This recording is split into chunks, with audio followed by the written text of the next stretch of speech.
Hari ini saya akan menjelaskan tentang dimensi sosial dosa itu betul-betul dapat kita lihat sendiri, terlebih lagi di dalam konteks kita di zaman digital ini, yaitu yang berkaitan dengan penyebaran dan universalitas dosa. Jadi dosa tidak lagi ada pada diri individu, tapi sudah menyebar masif pada keluarga, pada kelompok, pada komunitas, dan menyeluruh. Dua jenis kelompok manusia. Yang pertama, yang takut akan Tuhan. Yang kedua, orang-orang yang melakukan kejahatan. Bisa jadi kita dipengaruhi oleh kelompok orang-orang yang tidak takut akan Tuhan. Karena kita ada di dalam dunia yang sama, zaman yang sama. Dimensi sosial dosa. Mari kita lihat pengertiannya di dalam surat 1 Yohanes 2 ayat 15 sampai 17. Ayat 15 sampai 17. Demikianlah firman Tuhan. Janganlah kamu mengasihi dunia dan apa yang ada di dalamnya. Jikalau orang mengasihi dunia, maka kasih akan Bapa tidak ada di dalam orang itu.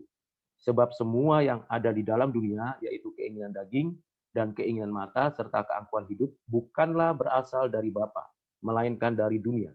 Dan dunia ini sedang lenyap dengan keinginannya, tetapi orang yang melakukan kehendak Allah tetap hidup selama-lamanya.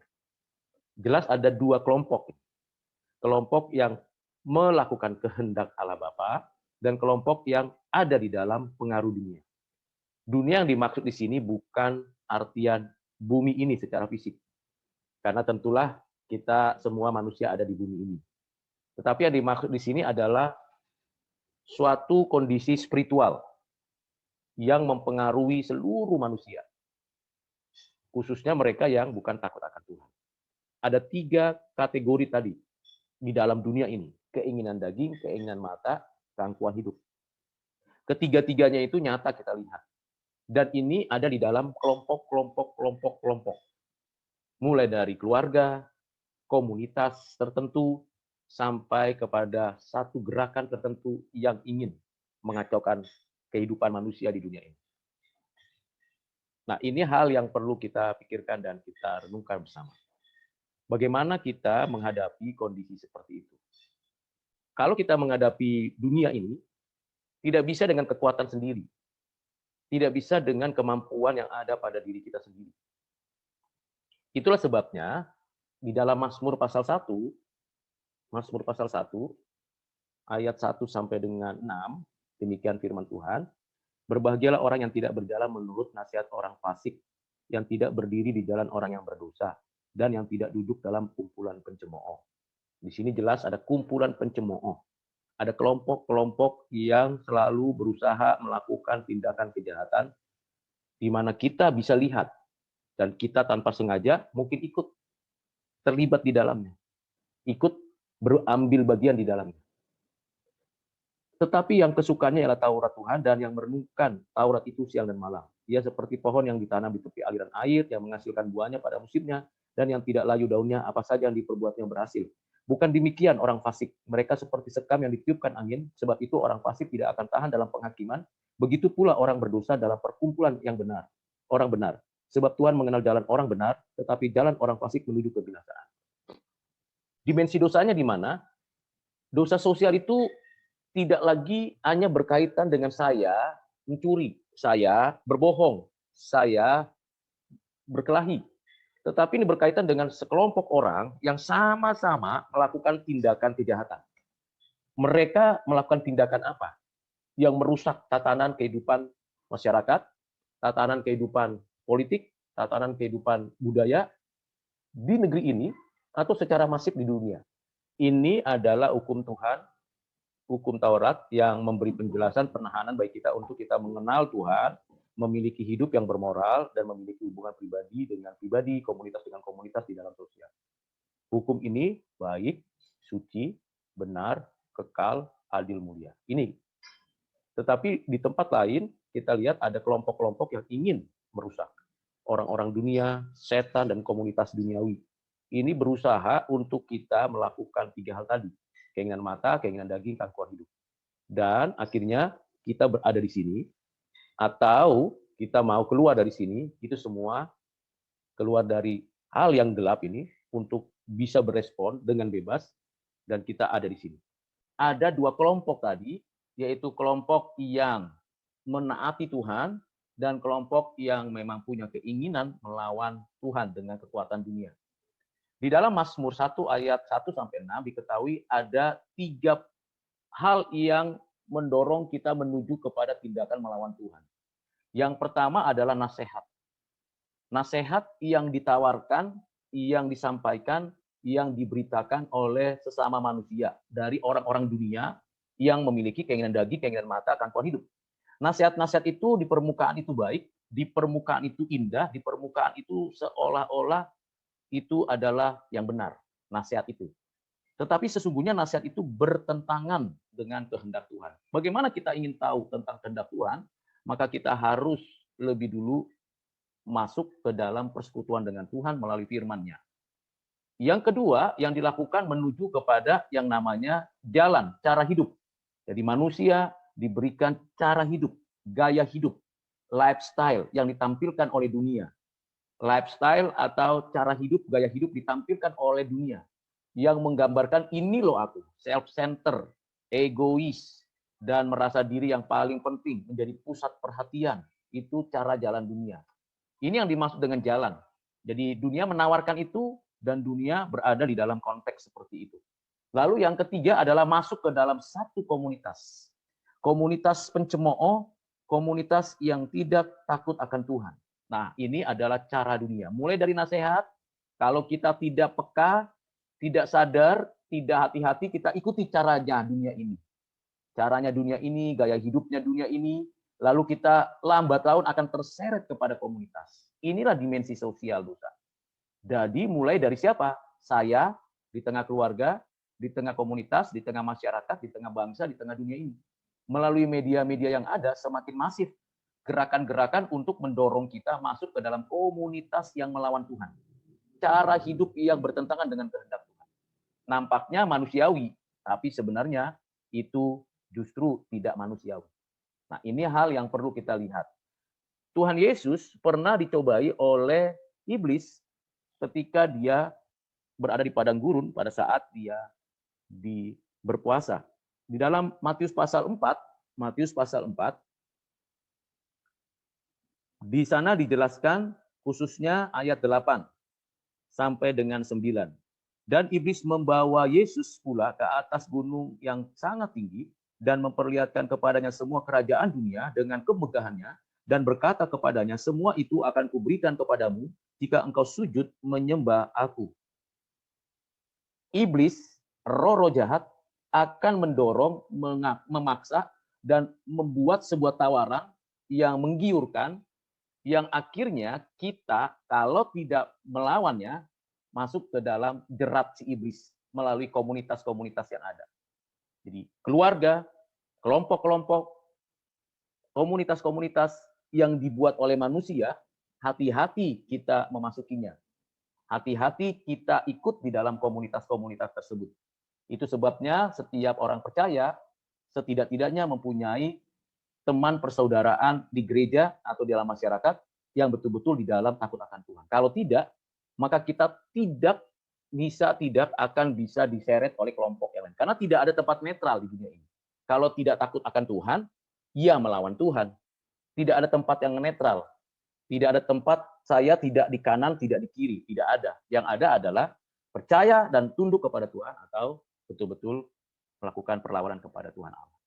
Itu yang terjadi. Jadi setan akan berusaha untuk melakukan itu.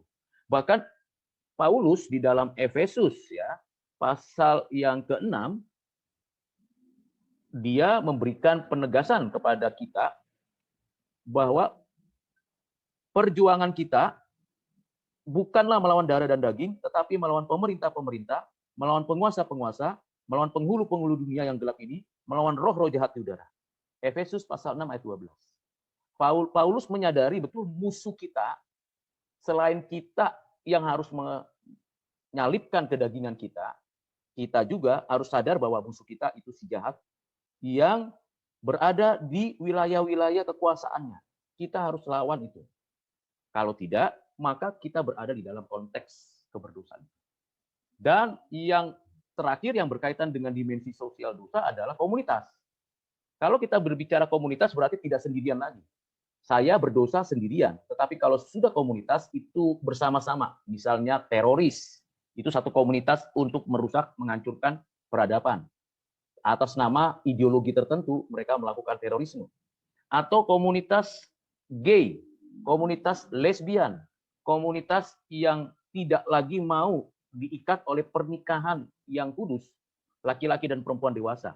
Komunitas ini bergerak maju sampai kepada tataran dunia politik, mengajukan keberatan atas nama HAM, atas nama kebebasan, lalu akhirnya digolkan menjadi sebuah legalitas hukum.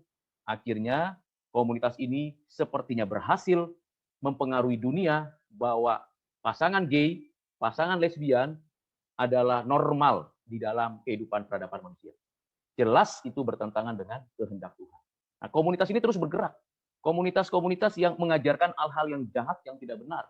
Misalnya, di dalam Kolose pasal yang kedua, surat Paulus kepada jemaat Kolose pasal kedua, ayat 8, dikatakan demikian. Hati-hatilah supaya jangan ada yang menawan kamu dengan filsafat yang kosong dan palsu, menurut ajaran turun-temurun dan roh-roh dunia, tetapi tidak menurut Kristus.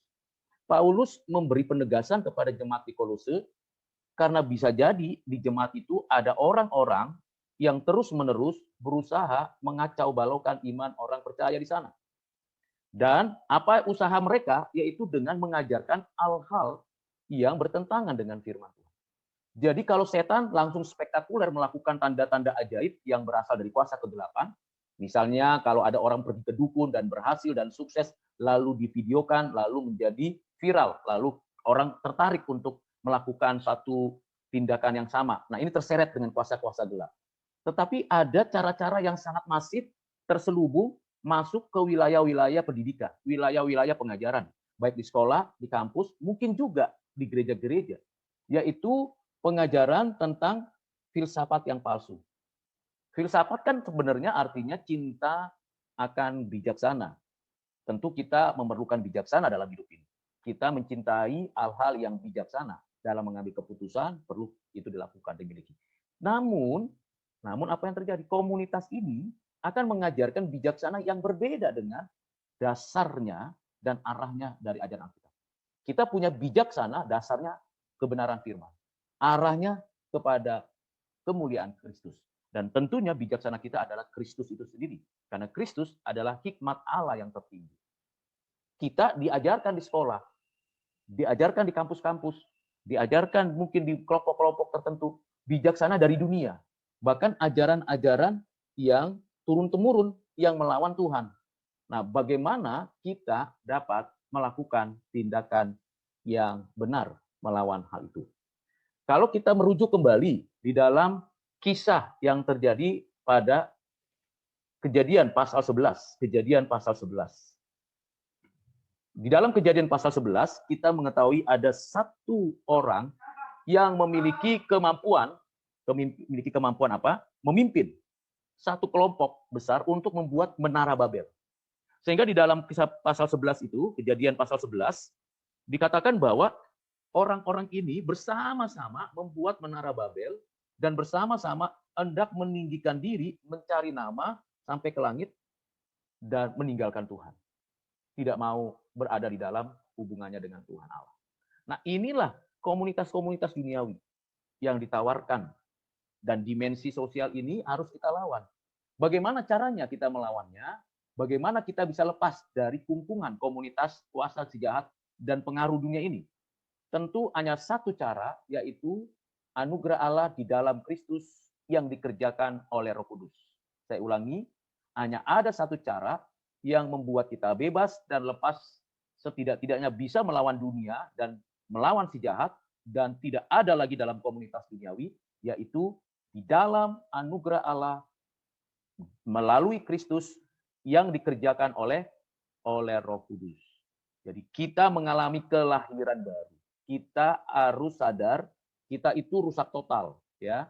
rusak total, tidak mampu total. Jangan lawan keinginan mata, keinginan daging, keangkuhan hidup, setan, komunitas dunia dengan kekuatan sendiri. Karena kita di dalam diri kita ada kerusakan, ada ketidakmampuan. Kita bisa disingkirkan, kita tidak mampu untuk melawan si jahat, tidak mampu dengan kekuatan sendiri. Si jahat punya pengalaman ribuan tahun dengan tipu daya dan segala macam cara. Dunia dengan segala keinginannya akan berusaha menawarkan hal-hal yang manis, yang indah. Bahkan komunitas-komunitas di sekitar kita mungkin juga memberikan kita sebuah peluang-peluang yang baik untuk sukses. Tapi ingat, kita itu kalau kita mau pergi, mau keluar dari sana, mau bebas dari sana, tidak bisa dengan kekuatan sendiri. Harus berdasarkan anugerah dari Allah, lalu di dalam dan melalui Kristus, dan dikerjakan oleh Roh Kudus. Barulah kita memiliki respon. Respon untuk melawan kuasa dosa, dimensi sosialnya, respon untuk melawan itu dengan kita taati firman Tuhan. Kita tidak mungkin pergi ke gunung untuk menyendiri gitu, buat kelompok sendiri, tidak demikian. Karena kita diutus ke dunia sebagai terang dan garam. Sebagai terang kita menerangi orang-orang di sekitar kita, sebagai garam kita memberikan pengaruh menjadi influencer-influencer yang di dalam Kristus. Bagaimana mungkin kalau kita tidak dilahirkan kembali, tidak tekun membaca Alkitab, tidak memiliki komunitas rohani yang baik, kita tidak mungkin bisa melawan dunia. Ikuti nasihat Tuhan, berada dalam jalan dan cara hidup Tuhan, dan masuklah dalam komunitas-komunitas yang sungguh-sungguh memuliakan Tuhan. 3 hal ini ada di dalam dunia, ada di dalam cara setan dan komunitas dunia. Dan 3 hal ini juga bisa kita kerjakan di dalam diri orang-orang percaya. Kita punya komunitas di gereja kita, di kampus kita, di masyarakat kita. Kita punya cara hidup dan gaya hidup yang berbeda dengan dunia. Dan kita memiliki nasihat-nasihat yang bukan berasal dari kuasa-kuasa kegelapan. Kalau kita tidak dilahirkan baru oleh Roh Kudus, kita tidak bisa lawan itu semua. Itu yang pertama. Yang kedua adalah kita harus betul-betul berfokus pada pelayanan pendidikan dalam keluarga. Keluarga menjadi basis penting. Apapun yang terjadi dalam kehidupan kita secara pribadi dan komunitas itu dimulai dari keluarga. Keluarga yang tidak takut akan Tuhan, keluarga yang tidak hidup di dalam Tuhan, itu akan mudah terseret ke dalam kehidupan dunia yang tidak beres. Itu pasti. Jadi kalau kita di kampus itu beberapa tahun saja, beberapa semester dan beberapa jam saja di kelas, kalau kita di sekolah pun demikian, kalau kita di dalam gereja hanya beberapa jam saja pun sekali seminggu, tetapi di rumah itu kita sepenuhnya menjadi tanggung jawab orang tua, tanggung jawab anak untuk melakukan pengisian pikiran, pengisian hati, dan pembentukan karakter. Jadi apa yang ada di dalam keluarga itu akan terlihat di dalam komunitas, kampus, sekolah, kantor, maupun di gereja. Jadi banyak sekali orang ingin meletakkan masalah kehidupan tanggung jawab orang tua, tanggung jawab anak dalam keluarga, itu diletakkannya di mana? Di kampus, di sekolah, di gereja. Itu keliru sekali. Harusnya di rumah. Di rumah lah tempat di mana anak-anak dididik. Orang tua mendidik anak-anak patuh kepada firman. Di rumah lah. Tapi kebanyakan kalau rumah kita tidak lagi seperti itu, seperti yang dikehendaki Tuhan, maka ditaruhlah tanggung jawab itu kepada sekolah, ke kampus, ke gereja. Mungkinkah mengalami perubahan? Mungkin, tapi itu tidak jauh lebih besar pengaruhnya keluarga. Pengaruh keluarga untuk dunia sekolah, dunia kampus, dan kehidupan pelayanan gereja itu sangat penting. Sampai di sini dulu untuk bicara dimensi sosial dosa.